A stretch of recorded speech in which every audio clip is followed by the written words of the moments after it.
sommes le jeudi 24 septembre. Bienvenue sur la plateforme InnoPartage de Breteuil et Bayot. Pour rappel, cette plateforme est une plateforme pluriannuelle spécifiquement dédiée au désherbage et faite dans le cadre de notre centrale technique Inoxatec.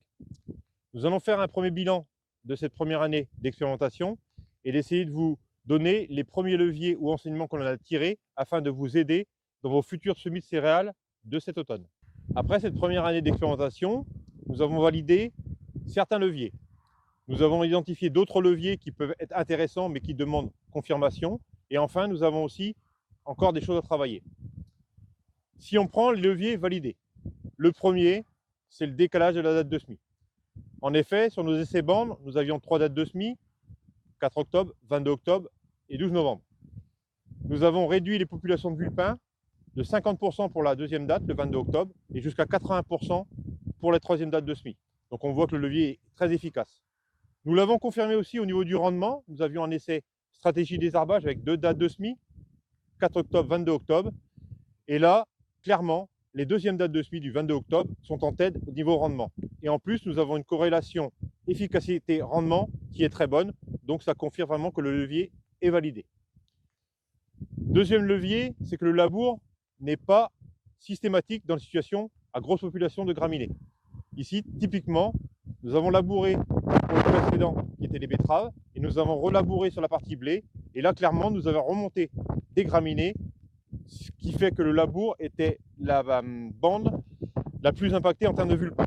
Donc ça, c'est un autre levier de valider, le labour pas systématique. Troisième levier que nous validons, la stratégie herbicide.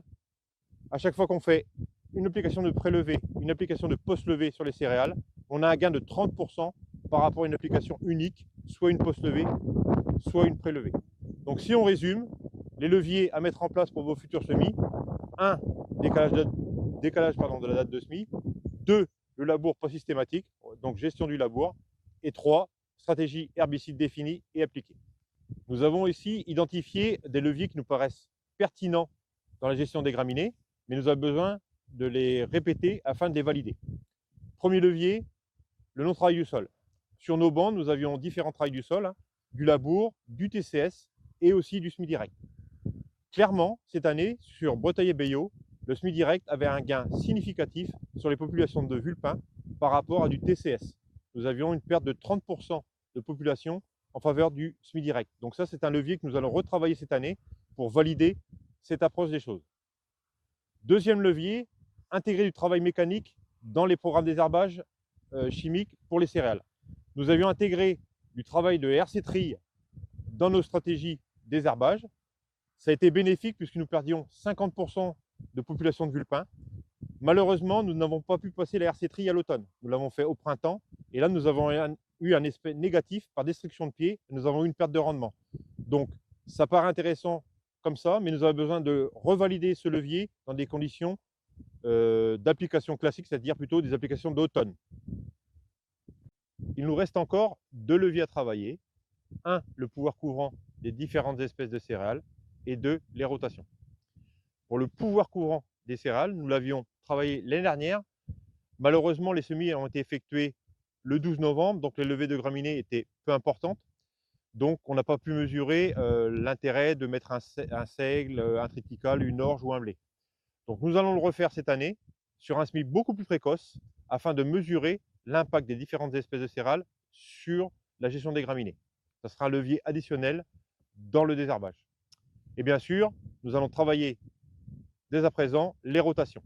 Donc, cette année, nous aurons 3 rotations, contrairement à la dernière où nous n'avions que du blé. Donc, cette année, nous aurons 3 rotations. Donc 2 rotations avec de l'orge, avec différents itinéraires techniques. Et nous aurons une rotation avec implantation d'une culture de printemps, en l'occurrence le maïs. Nous vous présenterons plus en détail tous les résultats de cette plateforme pendant nos réunions techniques d'hiver.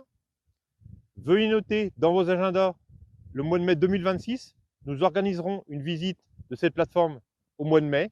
Vous pourrez trouver tous nos essais sur le blé, sur nos différentes bandes, et vous aurez aussi cette année des essais désherbage en colza.